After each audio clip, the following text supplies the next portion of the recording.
Destination भी ले जाइए, एक विन विन सिचुएशन बनेगी। एयरपोर्ट का निर्माण भी आप करेंगे, डेस्टिनेशन का अपॉर्चुनिटी भी आपको मिलेगा। तो हम उस प्रकार से एक पैकेज बना करके चल सकते हैं, क्योंकि भारत में शायद मुझे बहुत ही निकट भविष्य में 100 से ज्यादा एयरपोर्ट बनाने होंगे। यानी अपने आप में एक बहुत बड़ा मिशन है, क्योंकि जिस प्रकार से मेरा यहाँ एविएशन सेक्टर का ग्रोथ है और जिस प्रकार से एस्पिरेशनल सोसाइटी के ये जो मांग है, आज मैं उसको कैटर नहीं कर पा रहा हूँ, हम कम पड़ रहे हैं, हमें बहुत बड़ी आवश्यकता है। उसी प्रकार से आज खुशी की खबर तो है ही है, एयर इंडिया का आपके साथ यहाँ मर्जर होना, ये अपने आप में एक बहुत बड़ा काम हुआ है। लेकिन ये भी हम सोचे कि Bharat with in India domestic air traffic के लिए हम चाहते हैं कि कंपटीशन की स्थिति बने, अधिक कंपनी आए। आज वो स्थिति नहीं है, बहुत पूरा स्काई ओपन पड़ा है जी। और मैं चाहूंगा कि आप में से जो कंपनियां उस दिशा में भी आगे आना चाहती हैं, तो उसके लिए भी अवकाश है।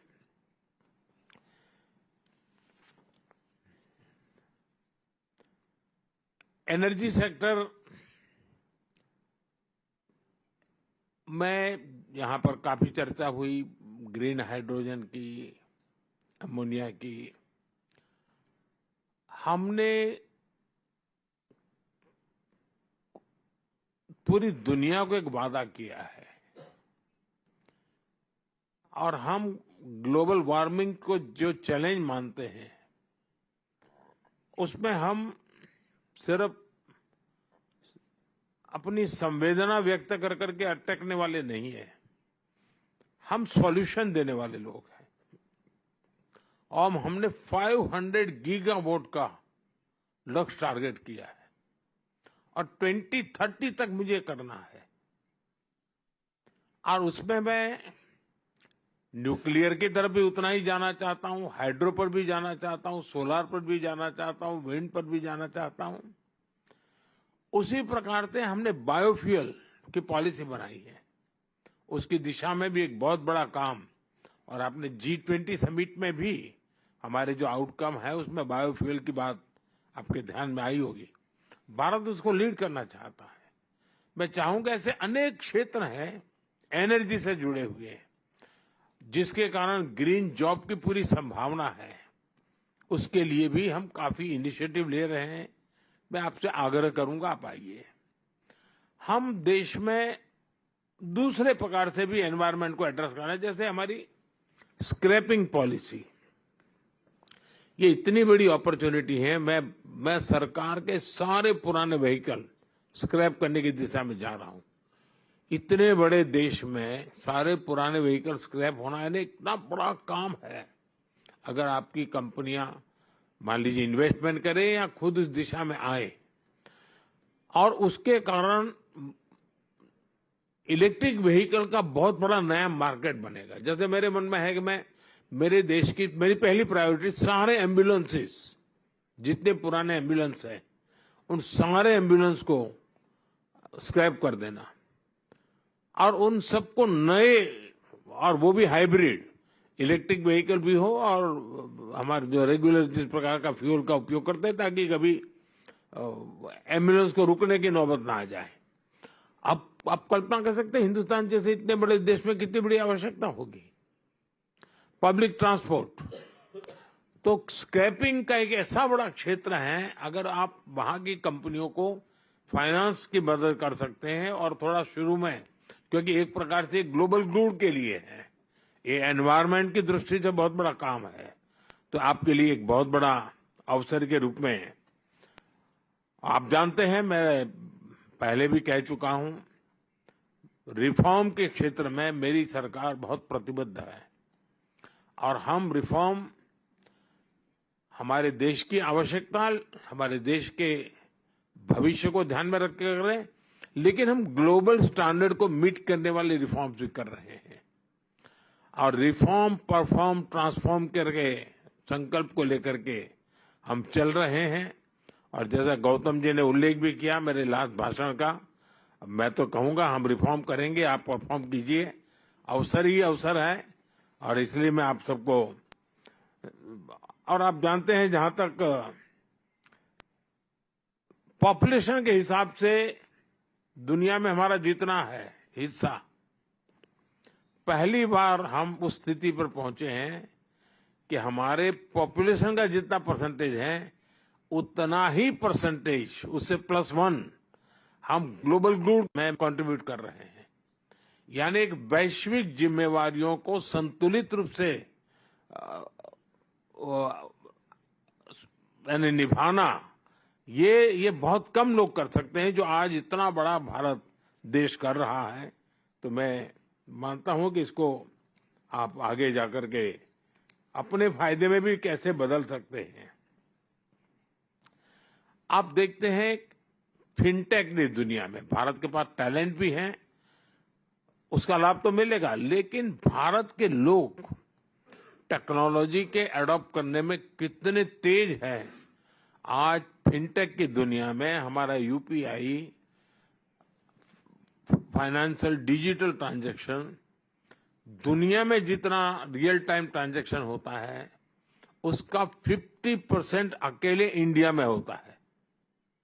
इसका मतलब ये ऐसा क्षेत्र है कि जिसमें, इसका मतलब ये हुआ कि फिनटेक की दुनिया में अगर ग्लोबल लीडर बनना है तो भारत को केंद्र बिंदु बना करके बड़ी आसानी से आप फिनटेक की दुनिया में आप आगे आ सकते हैं।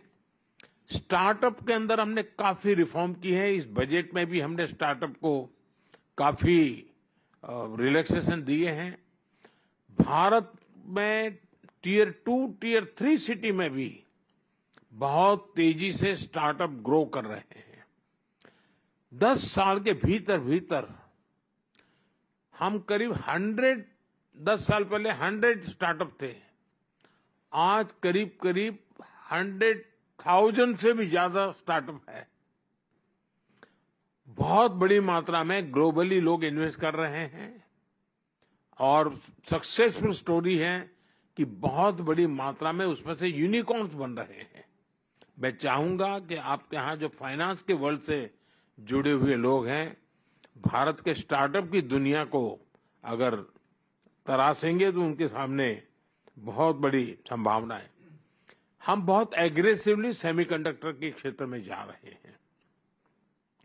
अब तक करीब 5 कंपनियां ऑलरेडी अपना काम शुरू कर चुकी हैं, आगे भी औरों की संभावनाएं हैं और हम पूरी इकोसिस्टम को लाने वाले। हमको एक छोटा सा टुकड़ा, एक आध हिस्सा करके अटकने वाले नहीं है।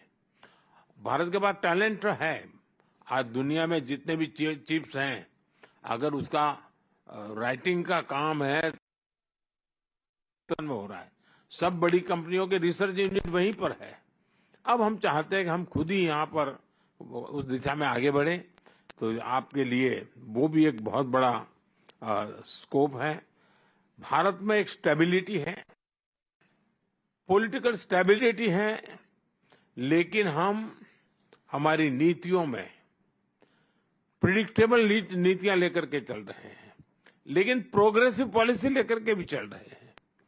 हम दुनिया में जो भी संभावना है उन नीतियों को और के लिए काफी ओपन हो, कोई सीक्रेसी और फिर बाद में जाकर के कुछ दूसरा और फिर कोई तीसरी डेफिनेशन, हम उस दिशा में जाने वाले लोगों में से नहीं है।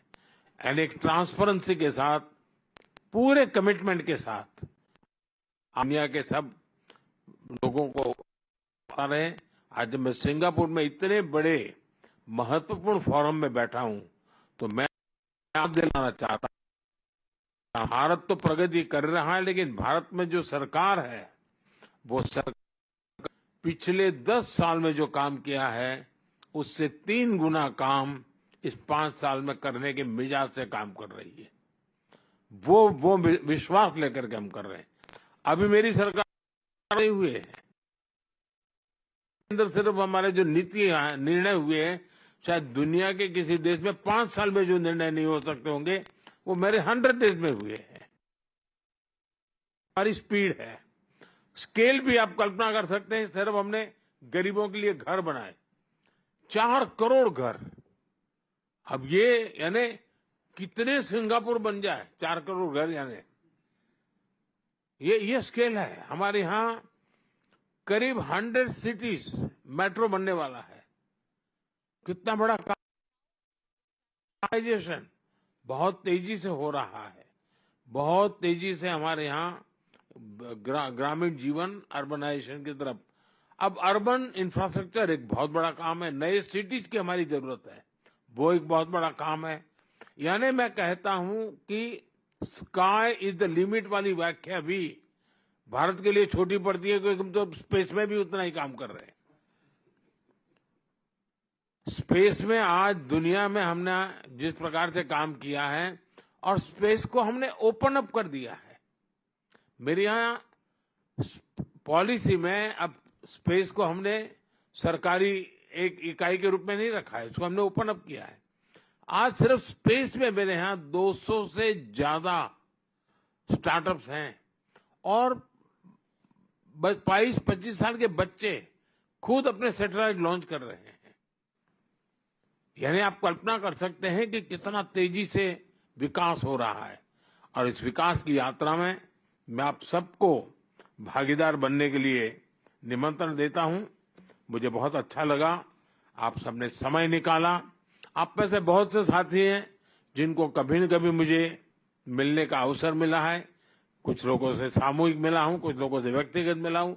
जब मैं सिंगापुर में आप सबसे मिलता हूं तो मुझे ऐसा लगता नहीं है कि मैं किसी नए लोगों को मिल रहा हूं या नई बात सुन रहा हूं। इतना हमारे बीच में, और शायद किसी एक सरकार के साथ इतना निकट ओपन नाता बन जाए, ऐसा बहुत रेयर होता है, जो आज मैं देखता हूं कि सिंगापुर के बिजनेस वर्ल्ड का भारत की सरकार के साथ है। ये मेरे लिए सबसे बड़े संतोष की बात है कि आप सबको लग रहा है कहा यार ये सरकार हमारी है, ये सरकार हमारा सुनती है, ये सरकार में हम खुलकर कुछ कह भी सकते हैं। ये नाता जो है वो हमारी सबसे बड़ी पूंजी है। और इसलिए मैं आप सबसे आग्रह करूंगा कि अवसर है, अवसर को जाने मत दीजिए। और जितने भी नए क्षेत्रों में आप आना चाहते हैं, मैं तैयार हूं। कुछ क्षेत्र ऐसे होंगे कि जिसमें शायद हमारे पास नीति नहीं होगी, आप लेकर के आइए, मैं नई नीति बनाने के लिए तैयार हूं। लेकिन भारत संभावनाओं का क्षेत्र है। इन संभावनाओं के क्षेत्र को आप अपने नसीब के लिए उपयोग कीजिए और आपके लिए फिर कभी कोई रुकावट नहीं होगी, ये मैं आपको विश्वास दिलाता हूं। मैं फिर एक बार आप दोनों महत है यहाँ इस समय निकाल करके आए, मैं आपका भी बहुत बहुत आभार। प्रधानमंत्री नरेंद्र मोदी को आपने सुना सिंगापुर में संबोधित वो कर रहे थे और तमाम चीज़ों की वो जानकारी जो टॉप के सीईओ हैं उनसे बात प्रधानमंत्री नरेंद्र मोदी ने की है और किस तरह से भारत में जो इन्वेस्टमेंट को लेकर अपार संभावनाएं बन रही हैं उसकी वो जानकारी दे रहे थे। हमारे बायोफ्यूल के लिए पॉलिसी बनाई गई, ये पीएम ने कहा। स्किल डेवलपमेंट पर हमारा फोकस लगातार बना हुआ है। आपको काशी में निवेश करना चाहिए, ये प्रधानमंत्री नरेंद्र मोदी ने कहा। तो सिंगापुर के 2 दिन के दौरे पर हैं पीएम और भारत में 100 एयरपोर्ट और बनाने होंगे, ये पीएम ने कहा। 60 साल के बाद तीसरी बार एविएशन सेक्टर हमारे लिए बहुत महत्वपूर्ण है। स्किल डेवलपमेंट पर हमारा फोकस है। सिंगापुर दौरे पर प्रधानमंत्री नरेंद्र मोदी और तमाम मुद्दों को लेकर वो जिक्र करते हुए नजर आए। उनकी तरफ से कहा गया कि आप देखिए कितनी अपार संभावनाएं हैं भारत में इन्वेस्टमेंट को लेकर।